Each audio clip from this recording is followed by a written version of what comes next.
Bonjour à tous, bienvenue sur Free Matin à suivre la une des journaux avec Adera Chirou. Bonjour. Bonjour, Abounadé Diwan, chers amis internautes, bonjour. À la une des parutions de ce jour, du plafond au plancher, nous pouvons retenir essentiellement le compte rendu d'une mission du Fonds monétaire international au Bénin. Nous avons également la une des journaux, l'exécution du programme d'action du gouvernement du président Patrice Talon Bénin révélé. Et pour finir, nous avons le recrutement de 1000 employés à travers une foire chinoise qui se déroule à Canal Olympia.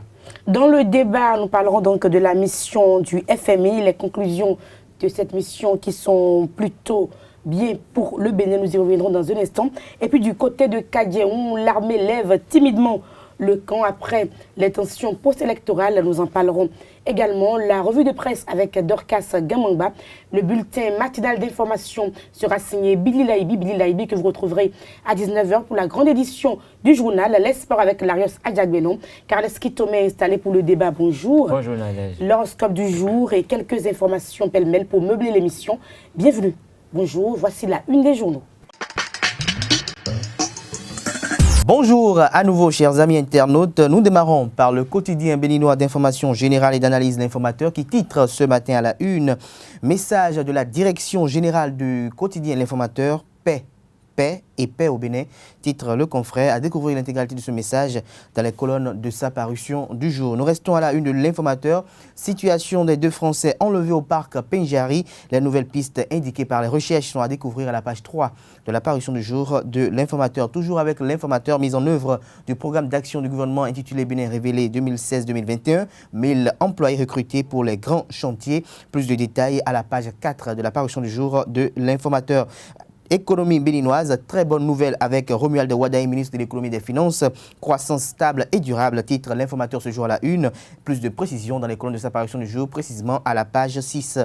À découvrir dans les colonnes de la parution du jour du quotidien béninois d'information générale et d'analyse d'Informateur, le journal École des étudiants en journalisme à l'École supérieure d'administration d'économie de journalisme et des métiers de l'audiovisuel ESAE. Dabarou titre ce matin en manchette, utilisation abusive des engrais chimiques, la source d'une catastrophe écologique en téléchargement. Nous passons sur le quotidien Le Nouvel Observateur qui titre ce matin en manchette « Événement des 1er et 2 mai 2019 où est passé le dossier médical de la dame tombée sous les balles ». Titre s'interroge le canard. Plus de précisions à la page 3 de sa parution du jour. Fraternité en manchette ce matin. Perspectives économiques du Bénin. Le Fonds monétaire international révèle une excellente performance et un fort potentiel de croissance. Romuald Wadaï, nous sommes en train d'agir avec pragmatisme, rigueur et réalisme. Toujours à la une de Fraternité, session criminelle, Ghislaine Ganguénon condamnée à perpétuité pour crime passionnel. 5 minutes ce jour en manchette 8e législature qui, pour le perchoir, le Canard présente à la une 5 candidats. Il s'agit de Armand Zizino-Roué, Augustin Aranvoy-Bla, Robert Bian, le ministre Sakal Lafia et le président Jean-Michel Abimbola. Passons à présent au quotidien La Guérite qui titre Violence post-électorale au Bénin. La Cour pénale internationale reçoit des plaintes, toujours à la une de La Guérite du jour, pour avoir escroqué une candidate aux élections législatives de 2019, un homme politique du plateau sur la braise. Matin Libre lance un SOS pour sauver Aurélien Agbenonsi, ministre des Affaires étrangères de la coopération de l'Ambouyanimi. Plus de précisions de ce titre à la page 3 de la parution du jour de Matin Libre. Crise née des élections, le jeu flou du Parti du Renouveau démocratique PRD à découvrir à la page 2 de la parution du jour de Matin Libre. Toujours avec Matin Libre, liberté de presse, la qualité du journaliste préoccupe. Plus de précision à la page 2 de la parution du jour de Matin Libre. Nous passons à présent au quotidien Le Matinal, mission d'évaluation du Fonds monétaire international au Bénin.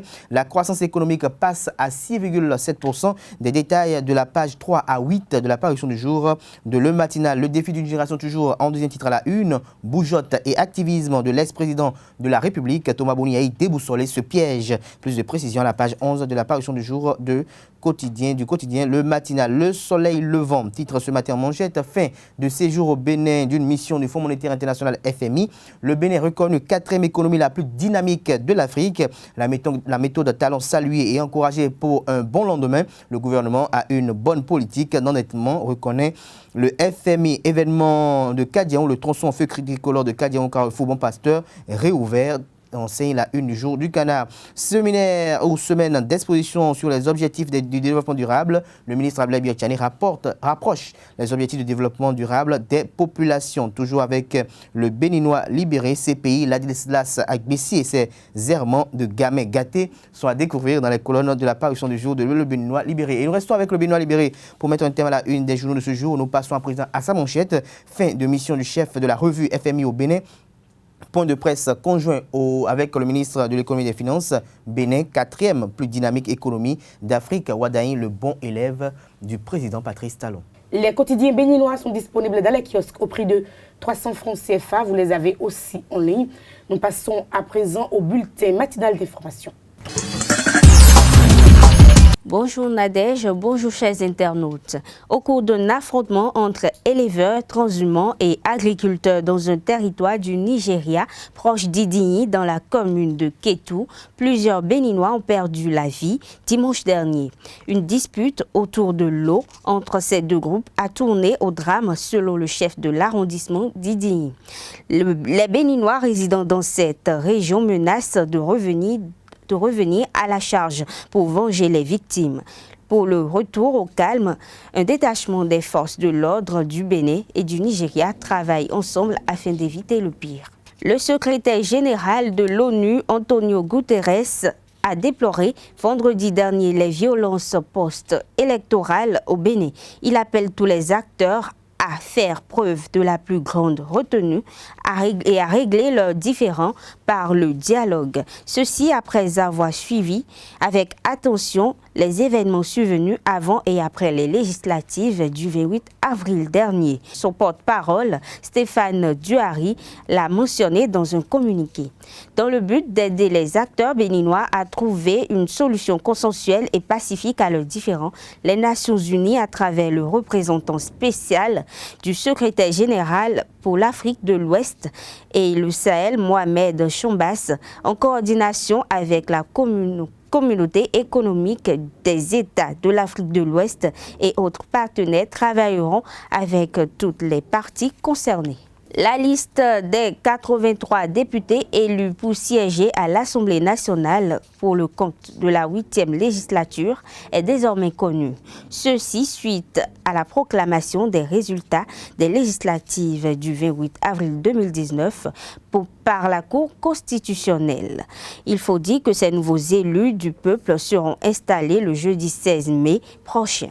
Ce sera tout pour ce bulletin d'information. Merci de me retrouver pour la grande édition. Merci à vous, Bidi Laibi, pour la présentation du bulletin matinal d'information. Place à Dorcas Gamodba qui nous présente la revue de presse nationale. Bonjour à tous, heureuse de vous retrouver pour la revue de presse de ce mardi 7 mai 2019. Nous démarrons tout de suite par l'économie. La mission du Fonds monétaire international FMI en visite de travail au Bénin depuis quelques jours a livré les résultats de ses travaux devant la presse hier. L'objectif de cette mission est de procéder au bilan de la 4e revue du programme entamé depuis 2017. La délégation a saisi cette occasion pour faire une analyse globale de l'économie béninoise conformément à l'article 4 du FMI. Selon le quotidien Le Matinal et au thème des 2 semaines de la visite de travail, le chef de mission a indiqué que la performance du Bénin est satisfaisante et a fait des recommandations au gouvernement. Toujours selon le quotidien, cette performance au niveau des déficits serait en partie liée à une bonne mobilisation des recettes du gouvernement qui a été tirée par l'activité agricole et aussi les activités au port de Cotonou. La délégation note également au premier trimestre 2019 une bonne situation grâce aux efforts du gouvernement contre la fraude fiscale. Nous sommes en train d'agir avec pragmatisme, rigueur et réalisme. C'est une phrase extraite de la déclaration du ministre de l'économie et des finances, Romuald Wadaï, soulignée par le quotidien Fraternité. D'après le FMI, le potentiel de croissance du Bénin dans le moyen terme devra être élevé en comparaison aux autres pays de l'Afrique subsaharienne. Pour réaliser ce potentiel, le chef de mission du FMI indique qu'il faudra que le gouvernement réalise ses projets de réforme économique et en particulier la continuation de la modernisation du secteur agricole, le soutien à l'industrie et le développement de nouveaux secteurs. Le journal L'Actualité informe qu'en 2019, le FMI prévoit une croissance de 6,7% pour le Bénin. Le Béninois libéré ajoute que le Bénin devient ainsi la 4e plus dynamique économie d'Afrique. Crise socio-politique à présent, les hauts dignitaires de la communauté musulmane sont aussi inquiets de la situation post-électorale au Bénin. Ils ont adressé un message à la nation suite aux incidents qui ont eu lieu dans la ville de Cotonou. El Hadj Karim Da Silva et l'honorable Malick Rossou et leur père invitent à la culture de la paix. C'est ce que titre le journal L'Actualité. L'esprit de responsabilité et la vigilance des uns et des autres sont souhaités, écrit le quotidien. Émergence Info précise que les hauts dignitaires implorent la clémence de Dieu sur la nation béninoise. Les appels à la préservation de la paix se multiplient donc. On rappelle que les sages et têtes couronnées de la ville de Parakou sont montés au créneau dimanche pour dénoncer les actes de violence survenus il y a quelques jours dans la cité des Koubourou et dans d'autres localités du pays. En cette période des élections législatives, bien évidemment.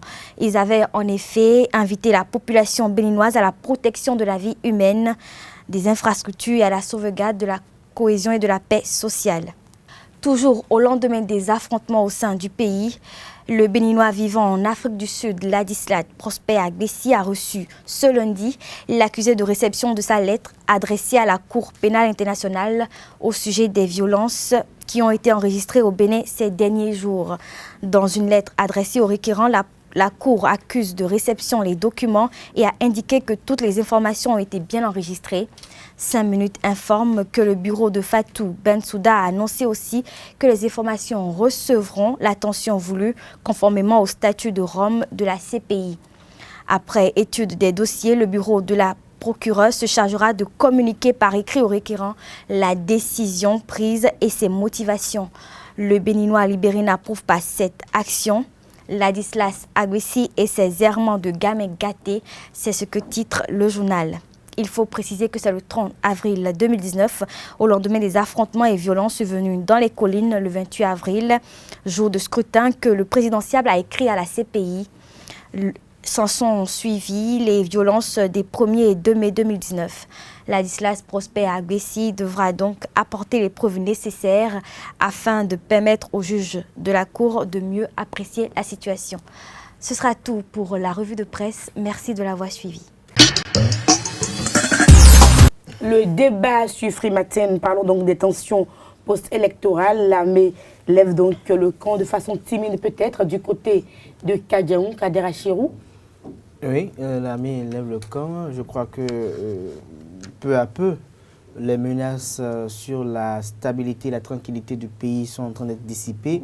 Et donc, il est d'une évidence que l'armée puisse céder à nouveau la place, je crois, à la police républicaine.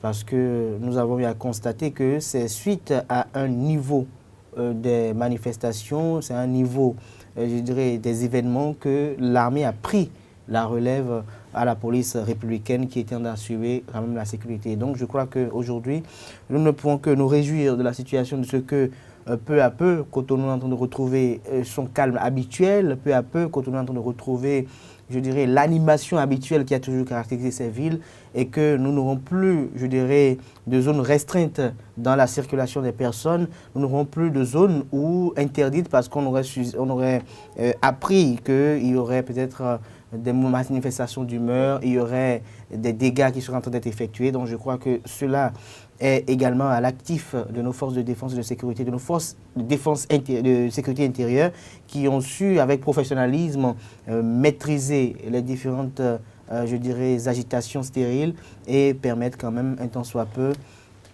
que nous puissions être en paix au Bénin parce que il faut noter que ces événements n'ont pas en quelque sorte honoré le pays et qu'on le veut ou non, ça a écorché un peu l'image démocratique que nous avons toujours eue et que, je dirais, les grands constitutionnalistes ont eu à vendre un peu partout dans l'Afrique et même à l'extérieur parce qu'ils estiment que le Bénin étant le pays qui a étant je dirais, le premier à organiser les conférences nationales et le premier à pouvoir instaurer la question du consensus, le premier pays où il y a une alternance régulière de manière plus ou moins apaisée. Ce pays-là, aujourd'hui, on a constaté qu'il y a eu pour des élections des mouvements d'humeur, des gens qui sont sortis dans la rue, étant manipulés par des acteurs politiques, ça il faut oser le dire. Je crois que ce n'est pas le peuple qui est véritablement sorti, mais des gens sympathisants peut-être ou pas. Vous avez vos investigations alors, journalistes d'investigation? Pas sympathisants, mais des gens recrutés par les politiciens pour essayer un tant soit peu de faire peur à Patrice Talon pour voir peut-être Vous avez le temps de faire vos investigations? Oui, tout à fait, ce sont des investigations. Donc après les résultats de l'enquête? Oui, c'est ça que je vous expliquais déjà, que c'est des gens qui ont recruté des Béninois comme nous, qui sont peut-être pour la plupart des divorcés sociaux, les ont recrutés pour essayer quand même d'organiser une certaine insurrection, une certaine situation incommode pour essayer de faire peur au chef de l'État, ce qui n'est pas bien. Et je crois que d'aller vers la fin de cette tension post-électorale, c'est la fin, mais actuellement, il faut en tirer des leçons. On n'y est pas encore, on va attendre le 15 mai, les députés seront bien installés, il faut en tirer et des on aura le leçons. temps d'en tirer les leçons. Si nous n'en tirons pas les leçons dès maintenant pour anticiper, on risque de voir encore les mêmes événements se perpétuer le 15 mai à Porte-Nouveau. On est dans les médias. Mais parfois, il faut prédire. Oui, on va essayer quand même de calmer les ardeurs. Oui, on calme les ardeurs, puisqu'on est heureux que Cotonou retrouve celle de vers la fin de cette tension post-électorale au Bénin. Oui, bon, c'est vrai que ça commence à se calmer. Et c'est avec beaucoup de joie que nous observons ce qui se passe actuellement. Et dans tous ces événements, il faut noter une seule chose, il faut que la classe politique se reprenne en main. Il faut que les politiques comprennent qu'ils ont échoué. Il faut qu'ils comprennent qu'ils ont trahi le peuple et aujourd'hui, ils se sont trahis eux-mêmes. Parce que tout ce qui se passe aujourd'hui, c'est l'œuvre de leurs mains. Ils ont semé les graines, les fruits ont poussé et ils ont du mal à avaler ces fruits. Ils pensent que ces fruits sont trop amers et ils veulent partager ce goût amer avec le peuple. Ce n'est qu'injustice. Qu'ils aillent s'enfermer quelque part et broient bien les graines amères, qu'ils les avalent et qu'ils en tirent des leçons pour nous faire de bonnes propositions. On sait que la politique a toujours triché. Les gens ont rempli le stade, c'est à coup de billets de 2000 francs. Les gens font des meetings, tous ceux qui sont dans les véhicules sont payés. Personne ne vient parce qu'il soutient un candidat. Personne ne vient parce qu'il soutient une idéologie. Tout le monde a été acheté. Que ce soit président Talon, Adjavon, Yahi, tout le monde a acheté tout le monde dans ce pays. On peut dire que tout le monde a acheté tout le monde. On sait comment les mobile money ont été développés au Bénin à une période donnée. Tout cela a favorisé les distributions de billets de banque pour que les gens votent tel pour tel. Aujourd'hui, ils ont eux-mêmes constaté la limite de leur manœuvre. Ils ont constaté la limite de leur malice. Ils ont constaté la limite de leur crime. Parce qu'aujourd'hui, l'arme se retourne contre eux-mêmes. Donc, au lieu d'amener les gens, les jeunes dans la rue, au lieu d'opposer les Béninois qui ont toujours mangé la sueur de leur front, ils n'ont qu'à s'engager à payer les impôts. Parce qu'ils ont grincé des dents quand il fallait payer des impôts. Ils n'ont qu'à payer correctement les impôts. Qui déclarent tous leurs biens, ce qu'ils ont caché, qui a fait que certains n'ont pas pu être candidats, qui commencent à régler ça. Ça, c'est la première réconciliation avec le peuple. Qu'ils commencent à respecter le bien public. Qu'ils commencent à faire la queue comme tout Béninois quand ils vont à un guichet pour payer. Nous avons les mêmes droits. Qu'ils commencent à savoir que les bons d'essence qu'on leur donne, ce n'est pas pour les deuxièmes bureaux. C'est pour leur fonctionnement. Qui commencent à savoir que les subventions qu'on leur donne à l'Assemblée, c'est pour avoir un cabinet qui puisse vraiment les conseiller. Et qu'ils sachent qu'aujourd'hui, pour voter une loi, il ne faut pas aller demander 10 millions à Talon. Il ne faut pas l'argent qu'on a pris à Yahi à tout le monde, ça n'a servi à rien. Ils ont bouffé l'argent de Talon. Aujourd'hui, ils disent non, que la loi n'est pas bonne. Mais ils ont voté la loi eux-mêmes. Et Talon en a beaucoup distribué. Lui-même, aujourd'hui, il se plaint. Donc, tout le monde est dedans. Tous, c'est des criminels. Donc aujourd'hui, ils ont besoin de faire une Les journalistes, vous êtes dedans aussi. Je ne parle que des politiques. Vous avez également si les politiques essayent maintenant, surtout vous, si les politiques se corrigent, tout le reste suivra. Il faut voir un peu. Bon, avec ce gouvernement, on ne met pas beaucoup d'argent dans la communication. Mais les organes de presse essayent quand même d'exister. Alors qu'avant, on a vu plein de DP, on construit maison, on bâtit, et on construit maison, acheter des voitures en quelques mois. Ils ont déjà construit maison. J'ai dit en quelques mois, avec l'argent qui était distribué sans considération, qui était distribué sans critères. Aujourd'hui, on a fermé un peu la vanne et tout le monde en dessous. Donc si les politiques font bien, tout le monde va se mettre au pas. Donc ceux qui iront à l'Assemblée, qu'ils sachent qu'ils ont une mission républicaine et qui s'engagent vraiment à le faire. Il y a même des républicains parmi eux. Il faut qu'ils sachent qu'on n'est pas républicain du bout des lèvres. Être républicain, ça a tout un sens et ça se traduit par des actes. Merci donc, à vous. S'il y a des lois qui ont posé problème, ils n'ont qu'à essayer de revoir ces lois-là et de se pardonner pour qu'on puisse revivre en paix. Pour qu'on puisse évoluer. Merci à vous. Mission FMI au Bénin, la mission avec une bonne nouvelle évidemment, la croissance économique qui est en pleine évolution. Oui, mais on m'a toujours décrié quand j'ai parlé des missions du FMI. Dans tous les pays africains que moi je connais, où le FMI dit que ça va là, les peuples grincent des dents, les peuples souffrent, les peuples crient. Vous ne grincez pas des dents, vous, au Bénin? Ah oui? Ah oui. Je crois que nous sommes tous béninois. Vous mangez des poulets? Moi, je peux manger des poulets parce que je suis organisé pour manger des poulets. D'accord, tout le monde s'organise. Ce n'est pas parce que je mange des poulets que je vais dire que tout est rose. Mais il faut savoir, il faut voir un peu comment les Béninois vivent aujourd'hui. C'est quand même l'austérité. C'est pas facile d'être là. Et tous les pays d'Afrique, quand le FM dit c'est bon là, c'est que les Africains mangent mal. Les gens vivent mal, les gens sont un peu à l'étroit.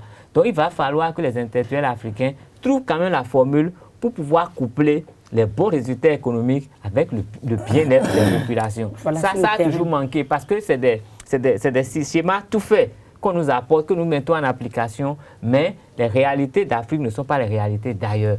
Donc il faudrait que les gens, des sociologues, des gens vraiment aguerris puissent faire des propositions pour pouvoir harmoniser ces mesures avec notre façon d'être et que nous-mêmes nous apprenions à être un peu plus honnêtes dans la vie. Je crois que quand on dira prochainement que le FMI a donné de bons résultats, les populations pourront dire oui, c'est vrai, et non ce qui se passe actuellement.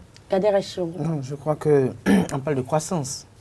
Et donc, on ne peut que saluer ce passage du FMI qui vient quand même, je dirais, sans soit peu, approuver les efforts du chef de l'État, Patrice Talon, et de son gouvernement, parce qu'il y a une campagne de salubrité qui a été effectuée pour essayer un temps soit peu d'assainir les finances publiques, pour que désormais les ressources de l'État soient destinées aux personnes de qualité et de compétences, que ce soit plus, je dirais, des ressources déléguées peut-être à un ministre ou à un directeur général des sociétés étatiques qui en fait, je dirais, son patrimoine et qui estime que c'est à ses copines, ses maîtresses ou peut-être celles qu'il ambitionne peut-être mettre dans, je dirais, la liste interminable et très longue tel un chapelet de ses maîtresses, que c'est à celle-là qui peut-être peut donner tel marché, ou bien c'est à celle-là qui peut faire ceci. Aujourd'hui, tout a un caractère orthodoxe. Et c'est bien pour notre pays. Et donc cela, c'est bon pour la santé économique du pays. Ça permet que, je dirais, l'argent qui doit servir à faire de bonnes choses, comme les infrastructures,